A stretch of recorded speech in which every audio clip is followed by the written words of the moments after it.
Le tirage de la Ligue des Champions, c'est ce soir. Didier Deschamps a sorti sa liste pour la qualification pour la Coupe du Monde et Manchester United se fait sortir au pénalty par une décate anglaise. Bienvenue sur le Flash Foot Europe, c'est parti. Ça y est, la seconde phase des barrages s'est terminée hier et avant-hier. Nous avons enfin les chapeaux complets pour nos clubs français. Quel tirage au sort pour le Paris Saint-Germain, pour l'Olympique de Marseille et l'AS Monaco. Le tirage c'est ce soir à 18h. Vous pouvez le voir sur Canal+. Strasbourg joue son match retour pour sa qualification en Europa League Conférence face aux Danois de Brøndby. Après avoir fait 0-0 à la Méno, les Strasbourgeois vont tenter de défaire la défense danoise à Brøndby. C'est un match assez difficile pour les Strasbourgeois, mais allez Strasbourg. Ça y est, Didier Deschamps a dévoilé sa liste des 23 pour la qualification en Coupe du Monde. On voit notamment une surprise, Magnus Akilius, personne s'y attendait, mais toujours pas d'Ekitike, notamment, qui aurait pu être sélectionné après son bon début de saison avec Liverpool, mais Didier Deschamps a fait un choix de ne pas prendre Ekitike et de prendre Magnus Akilius. Hâte de voir. À quelques jours de la fin du mercato, Marseille a tenté de faire un gros coup et de piocher un joueur du Real de Madrid.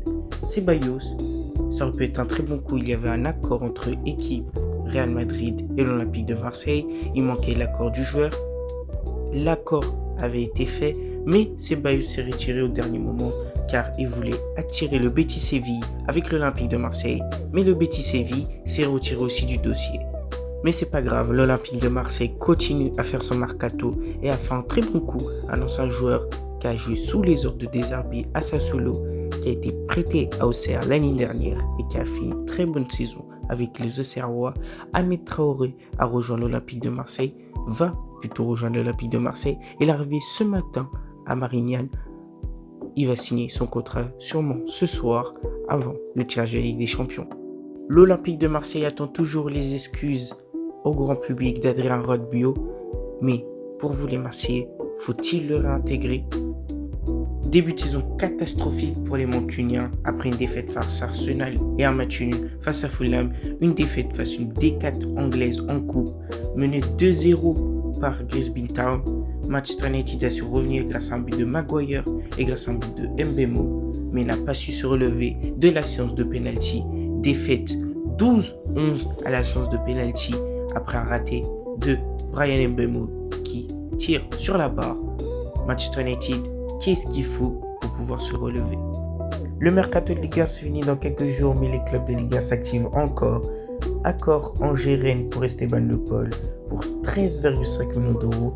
Rennes va pouvoir enfin remplacer Arnaud Kalimuendo qui a signé à Nottingham Forest pour 30 millions d'euros par Esteban Le Paul, un jeune joueur de Ligue 1 qui a su montrer son talent l'année dernière et qui va pouvoir exploser peut-être au Stade Rennais. Le mercato s'active aussi en Europe avec l'AC Milan qui tente le coup. Nkunku, après un échec face à Enzo Maresca à Chelsea, Nkunku va pouvoir se relancer en Italie.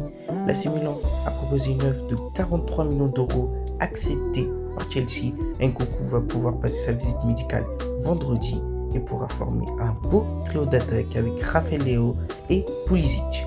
Ça vient de tomber, accord Girona Olympique de Marseille pour Azdin Ounahi, 6 millions d'euros pour 80% des droits du joueur.